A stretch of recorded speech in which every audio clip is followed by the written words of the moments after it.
Olá, você que está acompanhando este canal. Esse é para enterrar de vez esse assunto que o Deus do Antigo Testamento era o demônio. Eu já fiz o primeiro vídeo respondendo ao Rubens Sodré, que adentrou nesta mentiraiada, uma heresia do século II depois de Cristo, impulsionada principalmente por Marcião, mas já vindo antigamente pelos gnósticos, maçons e enfim. É um preceito ocultista. E eu estou aqui. Depois eu fiz, né, a live de 3 horas a respeito desse assunto. Demonstrei e provei que vem de uma origem ocultista. E depois eu disse que faria um vídeo respondendo a mais uma pessoa a respeito desse assunto para fechar de vez. Espero que não me enchem alguém, né? Não faça mais esse tipo de porcaria, porque eles vão repetir as mesmas coisas, então não vai ficar tão bom eu ficar tocando nesse assunto toda hora, tá bom? Talvez no meio eu vou dar esses no meio, mas eu vou tentar tirar o som na hora, porque eu estou me recuperando, que eu fiquei com a garganta e depois com o resfriado. Estou me recuperando do resfriado. A saúde prejudicou muito. E para quem não sabe, eu estou escrevendo, tá? Hoje eu já fiz a introdução, o sumário, agora o sumário do terceiro livro, Jesus, o Deus encarnado. Você pode clicar diretamente, né, no sumário, que ele vai te levar para a página exatamente onde você pode ler ali, tá? Esse vai estar mais completo, vai estar um pouco mais organizadinho, mas não vai deixar de ser o mesmo estilo de escrita que eu utilizei nos outros dois livros, certo? Mas ele vai ser mais completo, é o que vai mais dar trabalho para fazer. Então ele está num embrião ainda, beleza? Estou começando o capítulo 1 dele, mas vai ter pelo menos 9 ou 10 capítulos, beleza? Então estou me recuperando, então eu peço que você não ligue para isso, mas sim ao conteúdo que vai ser respondido aqui, beleza? Esse é o Caco Rocha. A primeira vez que eu ouvi falar dele foi numa live do Rubens, quando eu acompanhava, né, os canais, porque eu não acompanho muito. Porque ou você cria, ou você é criador de conteúdo, ou você consome conteúdo. As duas coisas não dá, a não ser que você tá nadando em dinheiro, você tá recebendo muito patrocínio, aí você não faz live, você não faz vídeo. E aí você consome conteúdo por aí. Mas eu não tenho tempo. E olha que eu estou falando enquanto eu ainda não estou subjugado a um patrão, certo? Nessa sistema opressor de escala 6 por 1 e todo o lixo do CLT possível. Então imagine quando eu arranjar um emprego. Vai piorar ainda a situação do progresso do livro, progresso de alguns textos, enfim. Então por isso que eu estou gravando o máximo que eu posso, escrevendo o máximo que eu posso, por mais que esses dias eu passei doente e eu não tive pique para sentar aqui e escrever ou fazer o vídeo. Mas agora eu estou melhorando aos poucos, ainda não estou 100%, mas vamos lá. Você está seguindo o Deus errado? O Messias deixou pistas claras, será? O que sabemos sobre Deus? Será que compreendemos de fato a mensagem deixada pelo Messias?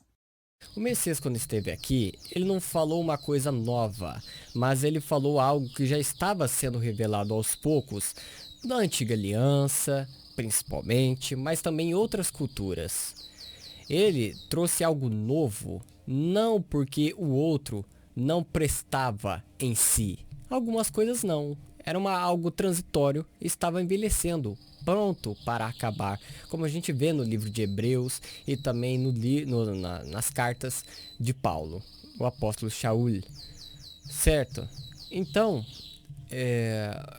quando ele trouxe essas coisas, houve alguma coisa de errado? Não.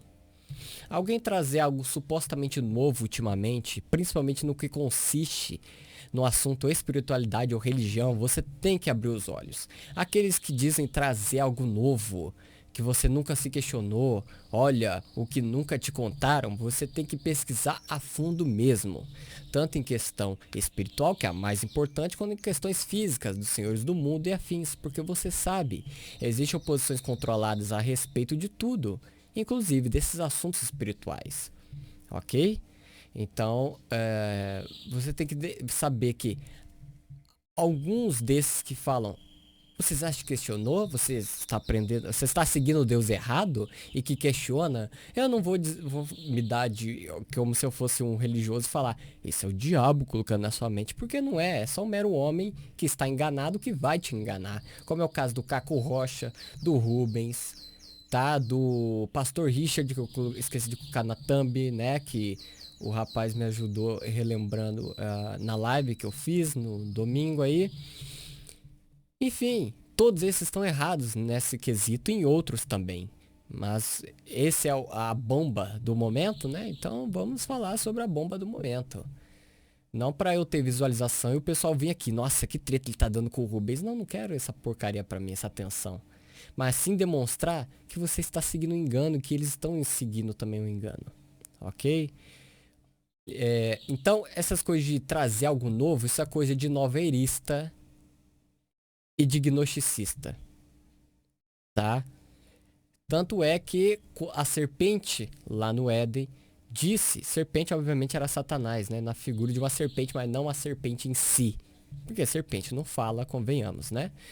Então, ele na figura de uma serpente, simbolicamente representado pela serpente, por isso que também simbolicamente no Apocalipse é falar de dragão, lá em Apocalipse 12. Então, quando alguém chega, igual a serpente chega e fala, não é todos, mas você tem que questionar tudo, ok? Ou estou errado?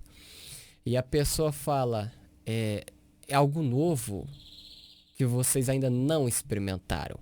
Você tem que colocar um pé atrás, analisar e ver se é isso mesmo. Então esse é o caso. Você está seguindo Deus errado? Chama atenção, porque eu não quero estar seguindo Deus errado. Eu não quero sofrer no inferno. Agora você que lê a escritura, eu não quero ser destruído no juízo final. Eu não quero ser torturado, vamos dizer assim, até eu pagar pelos meus pecados e depois ser aniquilado. Não, não quero isso. Então eu quero saber, como assim o Deus errado? Agora ele coloca que o Messias deixou pistas claras, como se fosse antagônico a esse Deus errado. Mas aonde está esse Deus errado? Vamos ver. Ou apenas repetimos doutrinas sem questionar? E a cara está embaçada, fui eu que embacei, tá? Demorou muito, talvez eu não faça isso nos próximos vídeos, porque demora muito.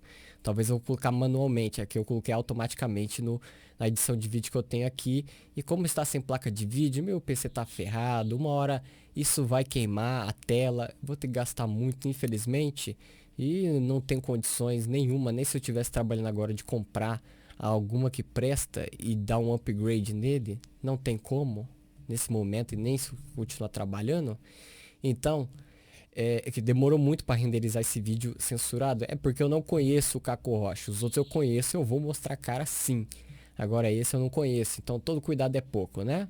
Os aceitam sem hesitar que o Deus do Antigo Testamento é o mesmo Pai amoroso revelado pelo Messias. Mas nas Escrituras nos mostram algo surpreendente.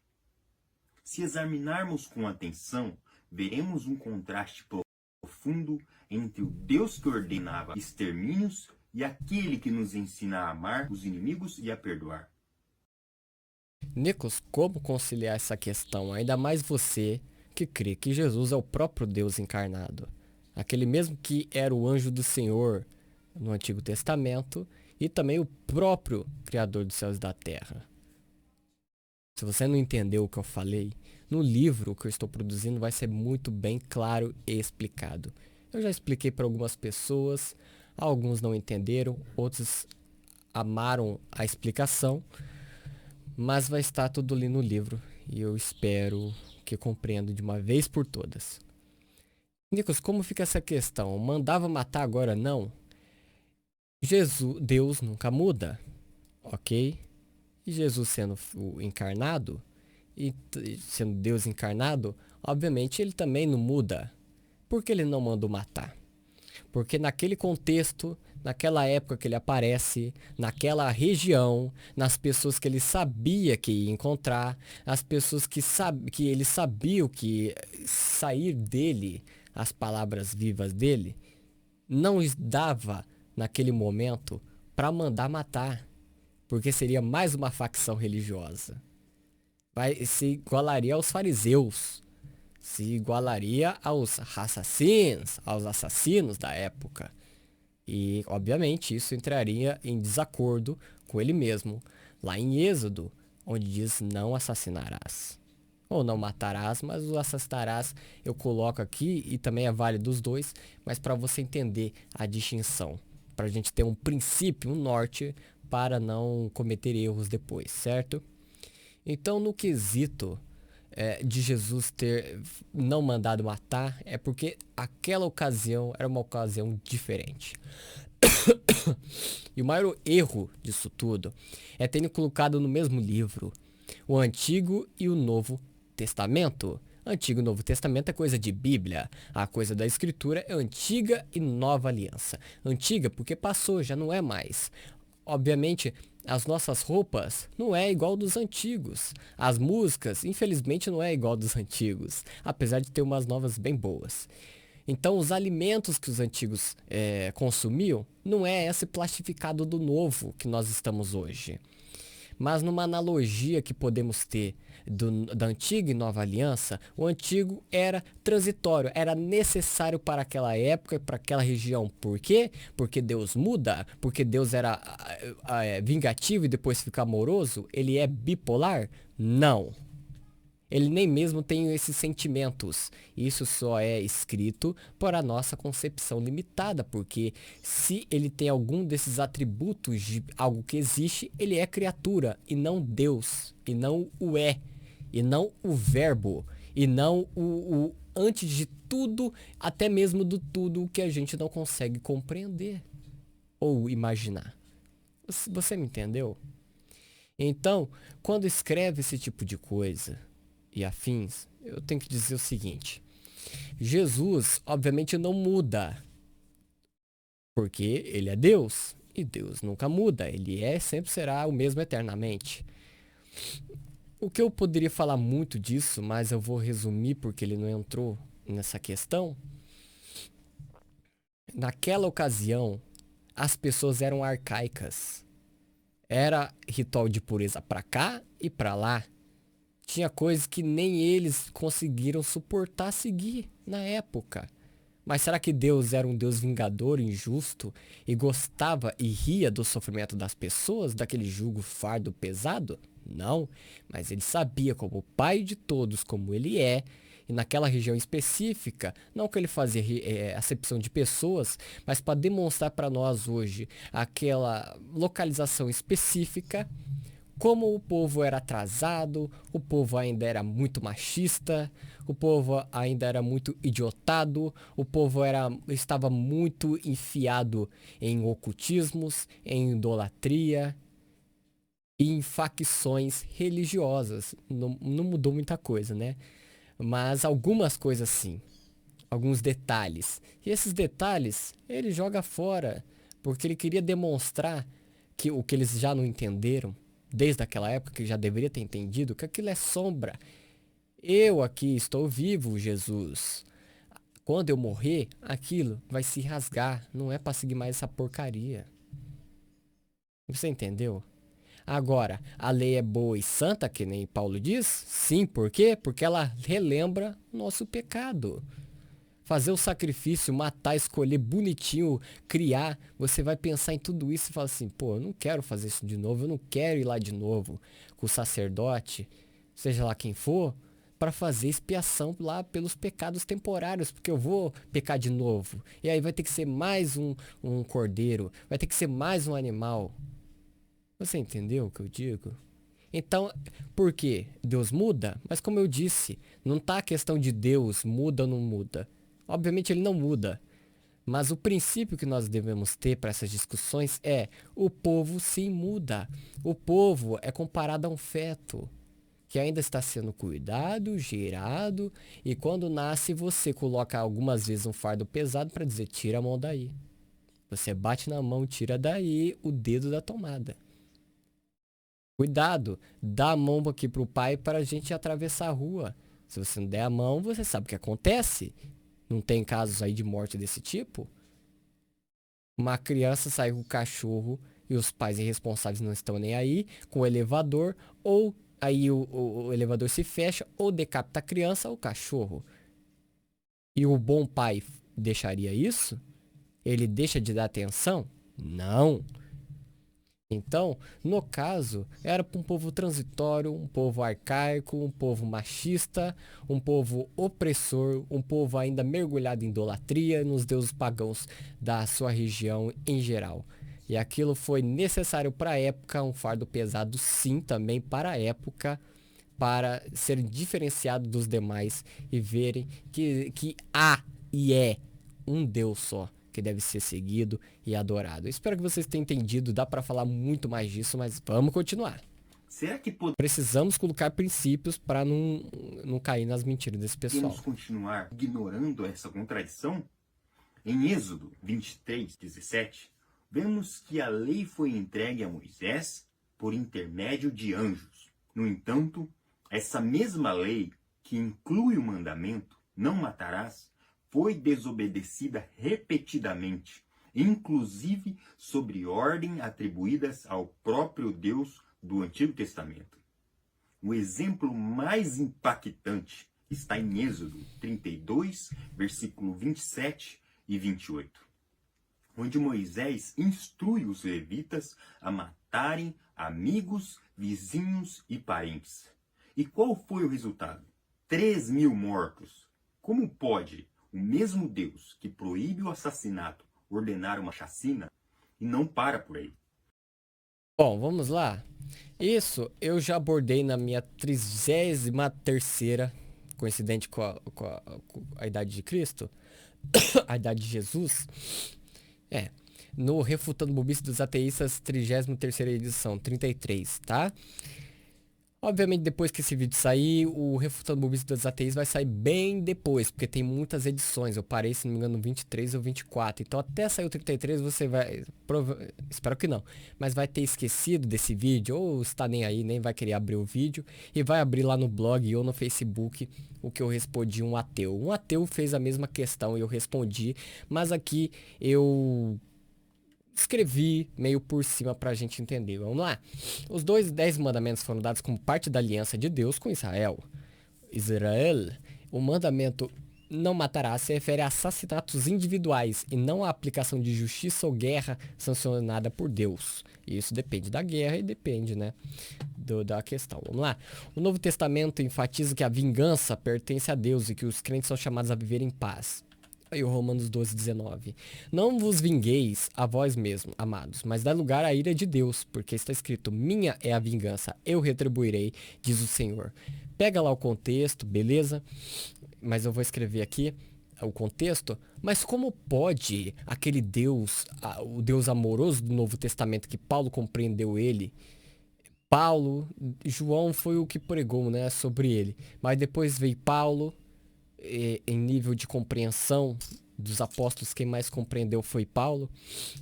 Então, como dizer sobre isso? Como explicar? Como eles explicam essa passagem? Está no Novo Testamento, é por Paulo. E aí?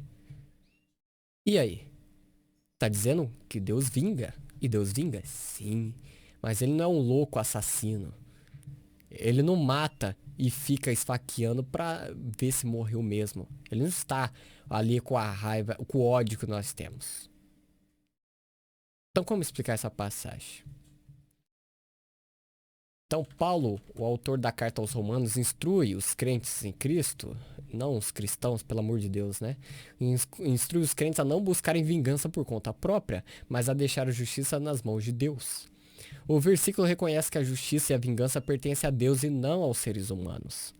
Deus é o juiz final e soberano, e ele retribuirá de acordo com a sua justiça perfeita.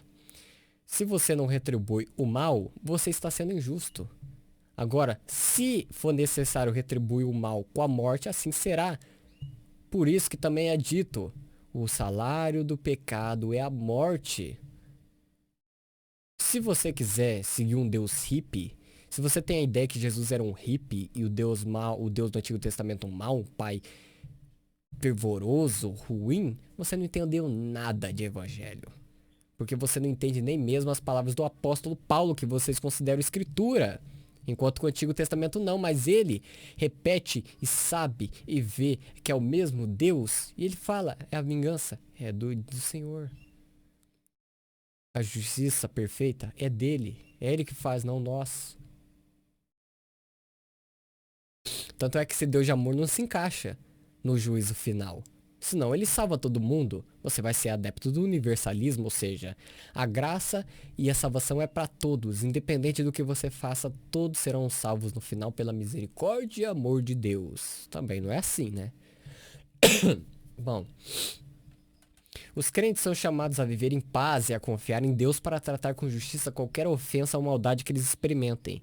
Isso significa que devem abster-se de buscar vingança por conta própria. No Novo Testamento, Jesus enfatiza o amor e o perdão, mesmo em face da injustiça. Romanos 12,19 reflete essa ênfase, lembrando os crentes a deixar a justiça nas mãos de Deus enquanto vivem de acordo com os ensinamentos de Cristo. Deus, como juiz supremo, tem o direito de exercer justiça de acordo com sua vontade e propósito. E disse-lhes, assim diz o Senhor Deus de Israel, ponha cada um a sua espada sobre a coxa, e passai e tornai pelo arraial de porta em porta, e mate cada um a seu irmão, e cada um a seu amigo, e cada um a seu próximo. E os filhos de Levi fizeram conforme a palavra de Moisés, e caíram do povo aquele dia uns 3.000 homens. Não diz que era exatamente, mas uns 3.000 homens. É para chutar por aí. Talvez nem chegasse a 2.500, mas uns 3.000 pelo menos chega aí perto. Então esse é o texto que ele diz, né, que ele cita, então vamos lá. Os versículos fazem parte do relato sobre o episódio do bezerro de ouro. Após Moisés descer do monte Sinai e encontrar o povo de Israel adorando o bezerro de ouro, ele ordena aos levitas que executem os transgressores, resultando na morte de aproximadamente 3.000 homens. Esta foi uma ação severa e imediata para lidar com a idolatria e a rebelião do povo contra Deus. Deus não ordenou a morte de pessoas aleatórias que não haviam cometido pecado algum. Vamos entender, né? A ordem de Moisés aos levitas foi uma resposta específica à idolatria e rebelião generalizada entre os israelitas, que haviam se revoltado ao culto do bezerro de ouro. Caco Rocha, o Rubens, o Bruno Alves, lá do canal Mistérios do Mundo, o Edi da Seita Nazarena, Verdades Ocultas da Bíblia, Pastor Richard... Esse pessoal neomarcionita, ocultista, que está seguindo a preceitos do ocultismo e o que nela é ensinado, não vai dizer isso pra você. Você vai falar, se Deus, Jesus manda perdoar, virar fácil, como que ele pode? É verdade, é complicado, hein? É verdade. Mas eles não, lá não está dizendo que eles eram bonzinhos, que eles eram, que legal. Você sabe o que eles tentaram fazer a Moisés? Por que Deus já não matou naquela hora? Porque ele é amoroso e misericordioso. Mas quando chega no limite, acontece sim. Esta ação severa pode ser vista como um ato de clemência, pois Deus desejava inicialmente destruir todo o povo devido à sua ingratidão. Murmuração, desejos de voltar ao Egito, ameaças de apedrejar Moisés, eles te falam isso? Esses pessoal aí, o Caco Rocha da vida, te fala isso e companhia? Fala isso pra você? Entra no contexto? Não, né? Era 3.000 homens que falaram, vamos construir só um bezerro, bate palma. Nossa, o bezerro mata, nossa. Olha sangue, hein? Olha a tripa, ó. Olha a espada enfiando no coração da cabeça, no crânio. Nossa, que Deus é esse? Foca muito mais no ato, mas não foca em quem é o alvo daquele ato, né? Aí fica fácil, né? Ameaça de apedrejar Moisés e imoralidade. Moisés intercedeu, pedindo a Deus que perdoasse o povo. Moisés, o Satã na cabeça desse pessoal, o diabo, o acusador na cabeça doente desse pessoal, que eu já refutei mostrando que ele não é. Eu já fiz um texto, Moisés é o diabo, tá lá, pega lá. Eu peguei uns 5, 6 textos lá, só pra falar sobre isso. E refutar essa ideia idiótica, que vem aí da seita de Ial, do sectário de Ial, e desse pessoal neomarcionita. Então, por favor, né? Moisés intercedeu pedindo a Deus que perdoasse o povo. Nossa, que diabo é esse, hein? Resultando na morte de apenas 3.000 pessoas. Uma minoria em comparação aos 2 milhões de israelitas. Se ele quisesse, ele matava 2 milhões. Ainda continua sendo Deus amoroso e misericordioso. Porque se você estivesse ali no meio, você queria matar, queria virar Deus para matar todo aquele pessoal. Uns 3.000, não foi nem 3.000, aproximadamente 3.000 homens, de 2 milhões. E olha o que eles estavam fazendo antes de serem mortos. Mas isso desconsidera, né? As leis contra a idolatria aplicavam-se exclusivamente a Israel, a nação com quem Deus fez um pacto de fidelidade mútua. Não que os outros não poderiam, mas estavam tão mergulhados que Deus não vai interferir no livre-arbítrio dos outros. Mas queria usar Israel como prova, falar assim, ó, faça como eles. Mostrava Israel, falou assim, ó, eles são assim, faça como eles, né? Deus não ordenou que os israelitas atacassem outros povos por adorarem falsos deuses, exceto em casos específicos onde a maldade de uma nação havia atingido seu ápice, como na conquista de Canaã, que já é outro texto, né? Isso não foi uma imposição de religião, tá bom? Nada disso, mas um julgamento divino sobre atos morais ultrajantes. No período inicial da história de Israel, a adoração única ao Criador era essencial para estabelecer identidade distintiva na nação, com todos aqueles outros ao redor, e cumprir o plano de salvação.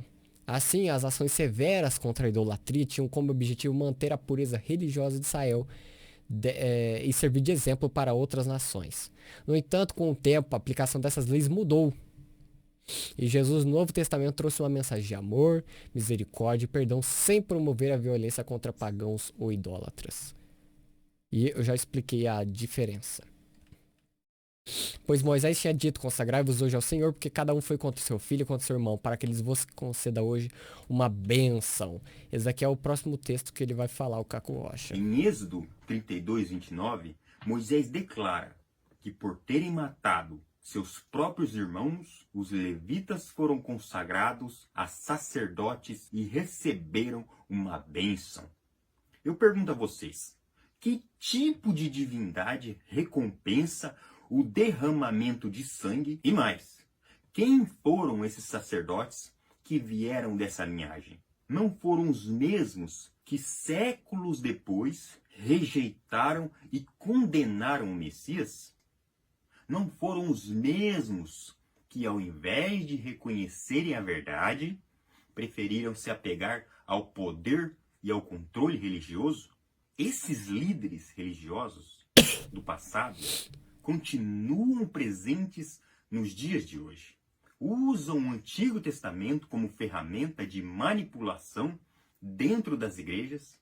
Não só o Antigo Testamento, né? Pelo amor. Impondo medo e desobediência cega, perpetuando dogmas que afastam as pessoas da verdadeira revelação do Pai. Bom, vamos lá. Moisés instrui os levitas a consagrar-se ao Senhor, o que implica em dedicar-se totalmente a Deus e aos seus mandamentos. A ação dos levitas foi vista como uma forma de demonstrar sua lealdade e obediência a Deus, mesmo em meio a uma situação difícil. A execução dos transgressores foi uma medida para purificar a comunidade do pecado da idolatria. Essa ação severa foi uma forma de restaurar a santidade e a ordem entre o povo de Israel. Moisés declara que ao consagrar-se ao Senhor e cumprir sua vontade, os levitas receberiam uma bênção de Deus. E isso foi como uma recompensa pela obediência e pela ação de purificação, que visava restaurar a aliança com Deus e proteger a comunidade de um julgamento mais severo. Que talvez incluiria até esses sacerdotes que viriam a ser, tá? Moisés intercedeu pelo povo, de novo, pedindo a Deus que os perdoasse e não destruísse toda a nação. Isso eles não te falam, né? A morte de 3.000 pessoas, embora trágica, foi vista como uma clemência em comparação com a destruição completa que poderia ter ocorrido. Aí ele faz a pergunta, né? Os sacerdotes que vieram dessa linhagem não foram os mesmos que séculos depois rejeitaram e condenaram o Messias? A resposta? Os sacerdotes levitas, descendentes de Levi, tiveram um papel crucial na história religiosa de Israel desde o Antigo até o Novo. Vale ressaltar que nem todos os sacerdotes rejeitaram e condenaram Jesus, o Messias. Tá? Generalizar é burrice. Tá, Caco? Durante o período do Novo Testamento, havia diversas seitas religiosas entre os judeus, como os fariseus, saduceus e os essênios. Alguns sacerdotes e líderes religiosos faziam parte desses grupos e muitos deles se opuseram a Jesus devido às suas interpretações e expectativas sobre o Messias. Nem todos os sacerdotes e líderes religiosos rejeitaram Jesus. Por exemplo, Nicodemos, um fariseu e membro do Sinédrio, foi um seguidor secreto de Jesus. Tem muitos aí líderes. Eu um dia, quando estava lá com a minha ex-namorada na denominação, enquanto ela é obrigada a ir, depois, graças a Deus, não foi mais, na Assembleia de Zeus, numa avenida aqui próximo de casa. Quando nós estávamos lá, Nós dois sabíamos o que é o Evangelho de Cristo, ainda no começo, mas ainda sabíamos. E o pregador da noite, que vinha de fora, não era de lá, falou muitas coisas que o pastor ali captou que se ele continuasse, o império deles ia cair. Então eu compreendo e sei que muitos aí têm medo de falar, por exemplo, contra o dízimo. Mas quando se levanta um irmão, uma irmã ali questiona o pastor, ou ganha na conversa ali, ganha no debate, ou mesmo que não ganhe, a pessoa vem e fala quieto. Olha, eu queria dizer que, embora eu ame Jesus e tal, eu concordo com você. Não deveria ser assim, né? Mas tá lá. Tem muitos que sabem, mas tá lá. E isso eu tô tirando líder religioso, que a maioria sabe. Mas tem alguns de baixo que sabem que está errado, mas tá assim, né? Eu não vou falar para os outros não esfriar na fé e fica quieto. Então, como foi o caso do Nicodemos. Também tem o José de Arimateia, um membro respeitado do Conselho Judaico, também pediu o corpo de Jesus para enterrá-lo. Olha, entendeu? Então, se fosse alguém ruim, todos que nasceram dessa linhagem fossem ruins, ele teria decepado Jesus. O que ele ia fazer com o corpo, né? Até mesmo depois da ressurreição de Jesus, houve sacerdotes que tiveram fé no Messias. E crescia a palavra de Deus, e em Jerusalém se multiplicava muito o número dos discípulos, e grande parte dos sacerdotes obedecia à fé. Aí, ó. Entendeu? E para os senhores de plantão, se eles acham que a palavra de Deus é a Bíblia ou a Escritura, como pode isso? Eles estavam crescendo escrevendo no papiro, na pele de animal. Eles estavam pegando a Bíblia e dando para todo mundo. Então, né, por favor, né? Portanto, enquanto alguns sacerdotes e líderes religiosos descendentes de Levi participaram da rejeição e condenação de Jesus, não foi uma rejeição unânime por toda a linhagem ou classe sacerdotal. Ok? Posso ser um filho de um assassino, mas não necessariamente sou culpado dos seus crimes. Jesus é da linhagem de Davi, mas não foi um hipócrita como ele. Tá? Jesus ser filho de Davi não tem nada a ver uma coisa com a outra. Vamos ver se ele vai perguntar aqui agora. Mas o Messias veio para trazer um novo caminho. Ele nos ensinou amor, misericórdia e perdão. Ele declarou que aqueles que matam fazem a vontade do diabo. Em João 8,44. Disse que os homicidas não herdarão o reino dos céus. Vamos lá. Quando Jesus trouxe amor, misericórdia e perdão, ele trazia algo novo? A mensagem de amor, misericórdia e perdão de Jesus representou um novo e significativo desenvolvimento na revelação divina e na prática da fé. Embora o Antigo Testamento já contivesse elementos de misericórdia, amor e perdão, como nos Salmos e nos Profetas, Jesus enfatizou e expandiu esses conceitos de maneira única e transformadora. Quais leis e mandamentos do Antigo Testamento que Jesus expandiu e aprofundou seus ensinamentos? Vamos lá? Levíticos 19:18. Não te vingarás nem guardarás ira contra os filhos do teu povo, mas amarás o teu próximo como a ti mesmo. Eu sou o Senhor. Nossa, que demônio, né? Que diabo, né? E depois Jesus, o próprio. E Jesus disse-lhe: amarás o Senhor teu Deus de todo o teu coração, de toda a tua alma, de todo o teu pensamento. Este é o primeiro e grande mandamento. O segundo semelhante este é: amarás o teu próximo como a ti mesmo. Olha aí. Êxodo 20:13. Não assassinarás. Mateus 5.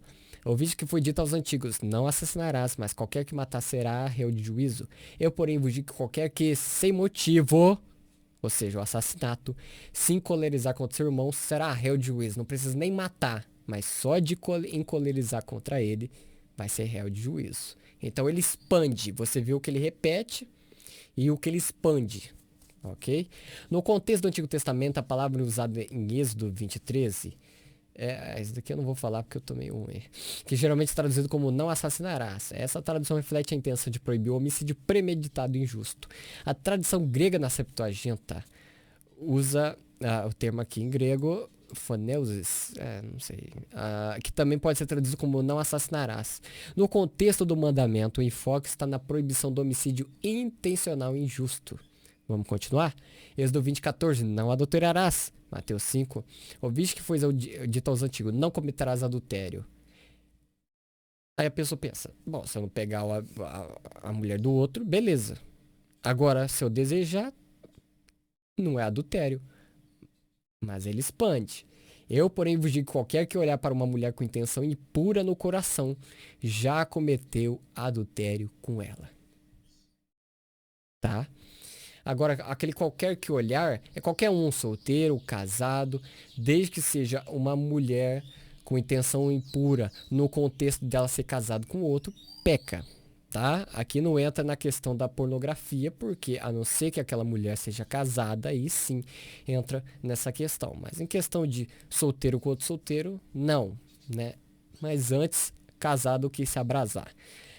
Êxodo 21, 24, olho por olho, dente por dente, mão por mão, pé por pé. Mateus 5, ouviste que foi dito, olho por olho e dente por dente. Eu, porém, vos digo que não resistais ao homem mau. Mas se alguém te bater na face direita, ofereça-lhe também a outra. Como assim? Como assim? E agora, Nicolas, como que você explica? No contexto de Êxodo, a lei olho por dente é conhecida como a lei de Talião. Ela foi estabelecida para limitar a vingança e garantir que a retribuição fosse proporcional ao delito.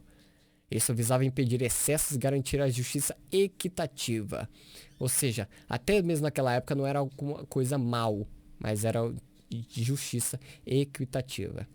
Jesus começa citando a lei, ouviste que foi dito. Ele então oferece uma nova perspectiva, a análise gramatical. Eu, porém, vos digo.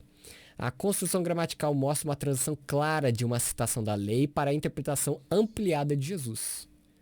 Jesus não estava contradizendo a lei, mas aprofundando seu entendimento, chamando as pessoas a superarem o conceito de justiça retributiva e a praticarem a misericórdia e o perdão. A não ser que você tenha um pensamento que são coisas diferentes, aí você vai entender aquele texto como contradizendo a lei. A lei de Moisés foi dada em um contexto específico e Jesus trouxe uma compreensão mais profunda que se alinha ao caráter de Deus. No Antigo Testamento, a lei muitas vezes se concentrava nas ações externas. Jesus, no entanto, colocou ênfase nas intenções do coração. Com ele era interior, enquanto a lei mostrava o exterior. Focava muito mais no exterior do que no interior. A mudança das pessoas veio do externo para interno. A mudança em Jesus acontece do interno para o externo. Por exemplo, ao falar sobre o mandamento não assassinarás, ele destaca que até ir injusta contra o irmão pode levar ao juízo. A lei de Talião, o olho por olho, dente por dente, tinha como objetivo limitar a vingança e garantir que a punição fosse proporcional ao crime. Jesus, ao dizer, eu porém vos digo, chama seus seguidores a irem além dessa justiça retributiva e adotar uma atitude de não retaliação e amor, mesmo diante da injustiça. A frase eu porém vos digo introduz uma transformação radical na maneira de viver. Sim, Jesus está chamando para uma mudança de coração de comportamento que reflete a verdadeira natureza da lei divina, baseada no amor, na misericórdia e no perdão.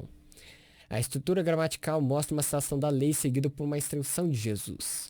O uso de eu, porém, vos digo indica uma nova interpretação que amplia o entendimento anterior. É nova? Sim, mas amplia ela ainda mais.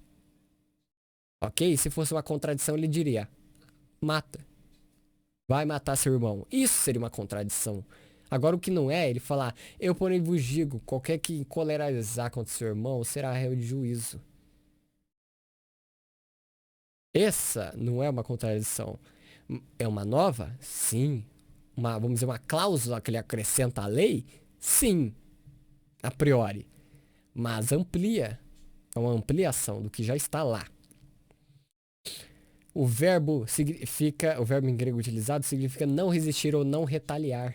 Aqui Jesus está incentivando a não retaliação como meio de desarmar o ciclo de violência e promover a paz. Agora o outro texto que ele falou, vós tende por pai ao diabo e querer satisfazer os desejos de vosso pai, que o Robert Smith, aquele doente, o Romilson Ferreira, que é outro, o Edi da Seita Nazarena e o Bruno Alves dizem que aqui é Moisés, que era o pai deles. Ele foi homicida desde o princípio e não se formou na verdade. E aqui eu tenho um vídeo e um texto, não me engano, sobre isso, a respeito de Satanás. Será que ele sempre foi um ser mau ou não? E eu peguei esse versículo pra gente estudar. E não se formou na verdade, procure por aqui. Porque não há verdade nele. Quando ele profere mentira, fala-lhe do que lhe é próprio, porque é mentiroso e pai da mentira. Nesta passagem, Jesus está falando aos líderes religiosos que se opunham a ele, acusando-os de seguir o diabo, que é descrito como homicida e mentiroso. Jesus está destacando que as ações desses líderes refletem as características do diabo, como a mentira e o homicídio. Jesus identifica o homicídio como uma característica do diabo. Isso está alinhado com o mandamento: não assassinarás, não está contradizendo, que proíbe o homicídio injusto e premeditado. A vontade do diabo, segundo Jesus, é promover a morte e a destruição, o que é contrário à vontade de Deus, que valoriza a vida. Quando Deus no Antigo Testamento ordena ações que resultam em morte, como no caso dos levitas em Êxodo 32, como já abordamos, essas são vistas no contexto da justiça divina e da purificação da comunidade. Essas ações são diferentes do homicídio injusto, que é condenado como a vontade do diabo. Até porque naquele texto não é o diabo. Jesus trouxe uma revelação mais completa e aprofundada da lei. Ele destacou que o verdadeiro cumprimento da lei envolve amor, misericórdia e perdão, em contraste com a retaliação e o homicídio injusto. O ensino de Jesus em João 8,44 reflete essa ênfase na verdade e na vida, em oposição à mentira e à morte, que são associados ao diabo. Agora ele fala aqui, né? Repete. Mas quanto aos tímidos e aos incrédulos, aos abomináveis, aos homicidas, e aos fornicadores, e aos feiticeiros, e aos idólatras, e a todos os mentirosos, a sua parte será no lago que arde com fogo e enxofre, o que é a segunda morte, ou seja, a destruição. Vamos lá, ficaram de fora os cães, os feiticeiros, os fornicadores, os homicidas, os idólatras, todo aquele que ama e pratica mentira. Aqueles que cometem homicídio injusto sem arrependimento demonstram uma rejeição fundamental aos mandamentos de Deus e ao amor ao próximo. É por isso que homicidas não herdarão o reino dos céus. Quando Deus ordena a morte, em certos contextos do Antigo Testamento, é importante entender isso como parte da justiça divina e do plano de redenção. Esses atos não devem ser interpretados da mesma forma que o homicídio injusto, que é motivado por maldade pessoal. Uma coisa, outra coisa é outra coisa. Apocalipse 22:15, o Messias nos mostrou que é do coração do homem que vem o ódio, ira e crimes de morte. Marcos 7:20-23. O Messias não nos chamou de servos, mas de amigos. Em João 15:15. Aquele pula, né? Tudo bem, eu também me critico, mas assim como ele critica os religiosos que pulam de texto em texto, eles também fazem o mesmo, né? Bom, e dizia: o que sai do homem, isso é o que contamina o homem, porque do interior do coração dos homens saem os maus pensamentos, os adultérios, as prostituições, os homicídios, os furtos, a avareza, a maldade, o engano, a dissolução, a inveja, a blasfêmia. Todos esses males procedem de dentro e contaminam o homem. Lembra, interior. Nessa passagem, Jesus está ensinando sobre a verdadeira fonte da impureza do pecado. Ele enfatiza que não são as coisas externas que contaminam uma pessoa, mas o que vem de dentro, interior, do coração. Jesus destaca que o verdadeiro problema não está em práticas externas ou rituais, mas no estado interno do coração humano. É do coração que surgem os pensamentos e ações pecaminosas. Jesus lista vários pecados que procedem do coração humano, incluindo maus pensamentos, adultérios, homicídios, enfim. Esses pecados refletem a corrupção interior e a separação de Deus. Este ensino de Jesus contrasta com as tradições religiosas dos fariseus e escribas, que enfatizavam a impureza ritual e as práticas externas. Mesma coisa que o lixo do cristianismo hoje. Olha, você não pode andar desse jeito porque Deus não gosta. Não pode usar uma maquiagem que Deus não gosta. Não corta o cabelo não porque Deus não gosta. Usa um véu. Se você não usar o véu, você está em desacordo com Deus. Então, mesmo lixo. Jesus reorienta a compreensão da pureza, mostrando que a verdadeira pureza é uma questão do coração. Jesus destaca que os homicídios, assim como outros pecados, surgem do coração humano. Isso significa que o ato de matar ou assassinar é um reflexo da corrupção interna, dos maus pensamentos e das intenções perversas que se originam no coração. Nesse contexto, a inclusão dos homicídios na lista de pecados que procedem do coração humano mostra que Jesus vê o homicídio como um pecado grave que contamina a pessoa. Este pecado é um ato intencional e premeditado de tirar a vida de outra pessoa, o que é contrário à vontade de Deus. Os pecados mencionados por Jesus, incluindo os homicídios, refletem a separação de Deus. Elas são manifestações de natureza caída e pecaminosa do ser humano, que precisa de arrependimento e transformação através de sua graça. Ele nos dá uma revelação clara. Já não vos chamei servos, porque o servo não sabe o que faz o seu senhor. Mas tenho-vos chamado amigos, porque tudo quanto eu vi de meu Pai vos tenho. Nicolas, mas não era mais fácil desde o Antigo Testamento ele ter se revelado como o próprio Cristo, em vez de ficar como o anjo do Senhor? Em vez de fazer as profecias que tinham dupla interpretação, realmente tem algumas, do Antigo Testamento, por que ele não foi direto? Por que ele não foi direto? E ele foi, em certa ocasião, mas que ele não foi direto antes, desde que nasceu, que ele era o próprio Deus, pro pessoal da sua época. Por quê? Não seria mais fácil? Não teria essa confusão? Teria, talvez até pior. Porque se, mesmo que progressivamente, ele foi se revelando ao povo, até mesmo encarnando entre nós, e surgem os marcionitas de plantão, os gnosticistas, esses ocultistas de plantão, os neomarcionitas, como é o caso do rapaz aqui. Imagina se ele tivesse falado isso desde lá. Não ia dar certo. Não ia dar certo. É a mesma coisa, desculpe o exemplo, mas é para você entender. Mesma coisa de chegar para uma criança de 5 anos que não tem maldade e falar do nada sobre sexo depravado. O que ela vai entender? Será que é bom para a idade dela? O que vai mudar na concepção? Vai melhorar? É necessário? É bom? É benigno? É positivo? Tá maduro o suficiente? Ele fez pergunta? Ele ouviu de algum lugar? Não, ele ouviu de você. E as consequências disso? Vai ser de você. Mas como você é um bom pai, você não vai fazer isso. Pelo menos ainda não nessa idade, penso eu. Ok?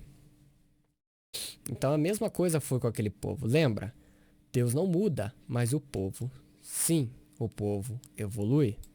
Feito a conhecer. E mais, ninguém jamais viu o Pai. João 5,37. Essa é uma questão batida, chata. Olha, tá um saco responder isso. Já foi os céticos, já foi os agnósticos, tá? Os ateístas aí no meio. Mas, cara, é tão simples de resolver. Esses caras batem na tecla, mas a gente vai entrar. Nos diz que ninguém ouviu a sua voz, ninguém viu a sua face, mas então. Na cabeça dele, a voz ninguém pode ter ouvido. Mas vamos lá. Ninguém jamais viu a Deus, o Deus unigênito que está no seio do Pai, que é quem o revelou, João 1,18. E o Pai que me enviou, esse mesmo é que deu testemunho de mim, vós nunca ouviste sua voz, nem viste seu parecer, João 5,37. Ele fala como se estivesse no mesmo capítulo, né, mas está diferente. Boca a boca fala com ele, claramente não por enigmas, ele vê a forma do Senhor, porque, pois, não tivesse temor de falar contra o meu servo, contra Moisés? Ah, se Moisés falava, como pode ter sido isso? Com quem Moisés falava face a face em Números 12:8? A resposta é clara. Há uma diferença entre o Pai verdadeiro revelado pelo Messias e a entidade do Antigo Testamento. Vamos lá. Em Números 12:8, Deus diz que fala com Moisés boca a boca e que Moisés vê a forma do Senhor. Isso indica um nível de comunicação direta e íntima entre Deus e Moisés, que é excepcional e distinto de como Deus se comunica com outros profetas através de visões e sonhos. Tá? É para distinguir. Quando Jesus diz que ninguém jamais viu a Deus, ele está falando sobre ver Deus na sua plenitude e glória. No Antigo Testamento, mesmo Moisés não viu Deus mesmo, em toda a sua glória. Ele viu apenas uma manifestação, uma forma de Deus. Ok? Uma teofania. Procura saber. Quando Jesus diz, vós nunca ouviste a sua voz, nem viste seu parecer, ele está se referindo ao fato de que os líderes judeus religiosos da época não reconheceram ou aceitaram a revelação completa de Deus através de Jesus Cristo. Eles podem ter tido tradições e experiências religiosas, mas não entenderam ou aceitaram a revelação plena que Deus estava dando em Jesus. A declaração de Jesus não significa que ninguém no Antigo Testamento jamais ouviu a voz de Deus em qualquer sentido. Em vez disso, ele está destacando que a revelação completa de Deus, que é plena e perfeita em Jesus, não foi reconhecida por líderes religiosos. Eles não ouviram a voz de Deus, ouviram o seu parecer de maneira que eles permitissem reconhecer e aceitar Jesus como Messias. Jesus é a revelação completa e perfeita de Deus. Ele veio para revelar o Pai de uma maneira que ninguém antes dele poderia. Ele é Deus encarnado e, portanto, a expressão máxima de quem Deus é. Você entendeu? Você entendeu? Agora? É a mesma coisa de falar com a criança, não faz isso, ela faz, e a mãe fala, viu? Você não me escutou? Você não ouviu eu falar? Quer dizer que a criança deixou de ser, ficou surda, deixou de ter o dom da audição. Não, não, gente. Você entende o que a pessoa quer dizer. Então a mesma coisa que é empregada. Agora não. Agora, no pensamento do Caco Rocha é literal, eles não ouviram a voz dele. Ninguém ouviu voz nenhuma. Em João 1,18, nos ensina que ninguém jamais viu o Pai unigênito que está no seio. Esse o deu a conhecer. O Messias reforça essa distinção em Mateus 11:27. Ninguém conhece o Pai senão o Filho. Aqui ele está dizendo que faz essa distinção. Então vamos ver se tem distinção mesmo, dentro da compreensão dele. Vamos ver. E aquele a quem o Filho o quiser revelar. E agora, diante de tudo isso, Vamos lá. Todas as coisas me foram entregues por meu Pai, e ninguém conhece o Filho senão o Pai, e ninguém conhece o Pai senão o Filho, e aquele que o Filho o quiser revelar. Jesus declara que todas as coisas foram entregues a ele por seu Pai. Isso indica a autoridade e o poder que Jesus tem, recebido diretamente de Deus. Ele é o Filho de Deus com plena autoridade divina. Jesus destaca que apenas o Pai conhece verdadeiramente o Filho e apenas o Filho conhece verdadeiramente o Pai. Essa relação exclusiva implica um conhecimento profundo e íntimo entre o Pai e o Filho, que é único e incomparável. Jesus afirma que ele é quem o revela, o Pai é a quem ele quiser. Isso significa que o conhecimento verdadeiro de Deus, o Pai, só pode ser alcançado através de Jesus. Ele é o mediador revelador da natureza do cara de Deus. Entende? Agora pergunto para os neomarcionitas. Tá? Então aqui não é distinção, olha, era o Pai, mas não era aquele não. Vamos terminar com ele. Eu pergunto, quem realmente conhecemos? O Deus da ira, do medo e das mortes? Ou o Pai de amor revelado pelo Messias? O mundo nos ensinou a obedecer sem questionar. E você, questiona o Caco Rocha? Você foi lá questionar ou aceitou de bom grado? E você, questionou o Rubens? Você ainda tem líderes perante si? Quando for condenado, se você não for salvo pelo tribunal de Cristo, mas passar pelo trono branco, que é outra coisa diferente, do trono branco, se estiver condenado e você falar, esse daí me ensinou errado, adiantou isso lá no Éden? Adiantou isso? Você lembra o que aconteceu? Adiantou acusar, ó, foi ela que me deu? Adiantou? Por que adiantaria hoje? E seguir religiões sem refletir. Você questiona esse pessoal? Você faz vídeo? Você debate? Ou você tem medo de ser perseguido por esses próprios aí? Você tem medo de não fazer parte de um grupo? Mas o Messias nos chamou para algo muito maior, a verdade. E ele nos deixou uma promessa poderosa. Conhecereis a verdade e a verdade vos libertará. A única promessa é a vida eterna. João 8:32. O tempo de despertar chegou. O Pai... Esse tempo de despertar, nova era, conhecimento, iluminismo, tem tudo a ver. Pesquisa para saber. Eu não estou errado, não está errado de falar, mas nesse contexto que está ensinando coisas gnósticas, coisas do ocultismo, que é propriamente satanismo, coisas de hereges do século II depois de Cristo. O Pai verdadeiro não se revela através do medo, mas do amor. Você está pronto para abrir os olhos e seguir o caminho do Messias? A escolha está diante de nós. Isso também é o mesmo papo de cabalistas. Mesmo papo aí dos misticistas judeus. Vai abrir o seu terceiro olho, a sua consciência para você ver a verdade. Bom, aqui ele vai finalizar, vamos lá. Aqui, já que ele fez essas coisas finais, eu deixo aqui a pergunta. Para você que acredita nisso ainda, me responda. Se você teve coragem de chegar até o final desse vídeo. Como pode o Deus do Antigo Testamento ser diferente do Pai do Messias, se o Messias, Yeshua, Jesus, que é o mesmo nome, reafirmou a moralidade da lei? Sim, ele ainda estava inserido na época da lei, mas não deveria ele denunciar esse Deus e seus mandamentos? Óbvio, né, que ele falou, porque ele estava debaixo da lei.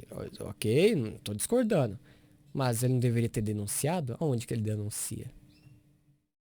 Por que Jesus cita amplamente as escrituras do Antigo Testamento em seus ensinamentos? Por exemplo, ele cita Deuteronômio 6,5 e Mateus 22,37, Isaías 61, 2 e Lucas 4, 18 e 19. Isso não sugere que ele reconhece a autoridade do Deus do Antigo Testamento? Ou você vai dar uma de teólogo liberal e vai cair na patifaria de dizer que foram os supostos evangelistas, que os supostos que escreveram o livro de Mateus, de Lucas, enfiaram isso na boca de Jesus. Como que você vai provar isso? Você estava lá? Jesus afirmou que não veio para abolir a lei e os profetas. Eu já falei, já bati nisso muito tempo, nisso daqui. Não estou defendendo lei, não estou falando que é aplicável para nós hoje, mas vai entender o texto. Já tem imagem disso aí, vamos lá. Mas para cumpri-los, como podem reconciliar essa afirmação com a ideia de dois deuses diferentes? Tanto no Antigo Testamento quanto no Novo, Deus é descrito como justo, santo, misericórdia e amoroso, como nós vimos lá no mandamento, no Pentateuco. Como pode justificar uma separação entre o caráter de Deus no Antigo e no Novo? O Espírito de Deus está ativo tanto no Antigo Testamento quanto no Novo. Por exemplo, ele capacita pessoas no Antigo Testamento, como Sansão em Juízes 14:6. O Espírito do Senhor estava com ele. Ou era um outro. E é enviado por Jesus no Novo Testamento. Ó, não vos deixeis órfãos. Como explicam essa continuidade? Ou não tem continuidade, é coisa diferente? Os apóstolos e escritores do Novo Testamento constantemente se referem ao Antigo Testamento como escritura inspirada. Como pode justificar a rejeição do Antigo Testamento como escritura válida? Obviamente, eu não estou falando que todas as passagens são válidas, todas as passagens são inspiradas, eu estou falando aqueles que eles citaram como inspiradas em alguns contextos, não é todas as vezes que eles citam. Tanto é que eu tive aí um vídeo que eu fiz, que é da Septuaginta versus o texto massorético, o texto hebraico, e a gente viu essas citações. Ele só fala assim, ó, tal, para expressar uma verdade que aquilo não disse na época e para aprimorar. Ok? Eles têm essa liberdade, inspirados falando, né? Agora, como, como explicar passagem que ele dá para ver, que considera como escritura inspirada, o pessoal na época também considerava e vocês hoje não. Como vocês explicam isso? Eu quero que vocês me respondam, tá? Aí em vídeo, em texto, responda isso daqui, ó. Tá? Não passa vergonha tentando rebater o que eu escrevi aqui, ó. Vem aqui, ó. Pode ficar aqui, eu deixo. Eu deixo aqui, ó. Se vocês não quiserem responder, é alguém que vem encher as paciências, eu vou colar essas perguntas aqui, ó. Para vocês responderem. Um por vez. Sem afobação. Certo? Muito obrigado. Que Deus continue te abençoando. Eu fico doente aí quase sempre, infelizmente. Mas nunca morto ainda, graças a Deus. Estou escrevendo meu terceiro livro. Estou profundamente feliz. Infelizmente vai ter reforma aqui perto do quarto. Vai estar cheio de barulho. Eu vou parar por alguns dias, infelizmente. Mas já estou adiantando muita coisa. E já entra em uma porcaria de emprego, né? Até vir a Revolução 4.0. Mas é isso, certinho? Muito obrigado, que Deus continue abençoando. Me acompanhe no Facebook, onde tá os textos, tudo que é postado. No YouTube, eu só não posto as coisas que não podem ser faladas lá, claramente. Não posto mais música legendada, porque vai dar direitos autorais. Mas no Telegram é postado tudo isso. Não vai ser postado textos quando for muito grande, mas só quando é pequeno. Na aba comunidade do YouTube também. E no blog, no Facebook, vai ser postado somente os textos grandes, tá bom? É isso, que Deus continue te abençoando. Veja o primeiro vídeo desta, não pode se dizer série, né? Desse mesmo assunto. Resposta ao vídeo Jeová e o Sacrifício de Rubens Sodré. Depois assista a live ou leia lá sem a minha interpretação e outras perguntas que foram aparecendo na live referente a esse assunto. Mas você vai perder muita coisa lá no blog nicolasbreno1.blogspot.com. E é isso, certinho? E no Rumble também eu estou postando os vídeos e as lives, mesmo que o Satanás aí do STF tenha censurado. Beleza? Muito obrigado, que Deus continue abençoando e continue me acompanhando. Tchau, tchau.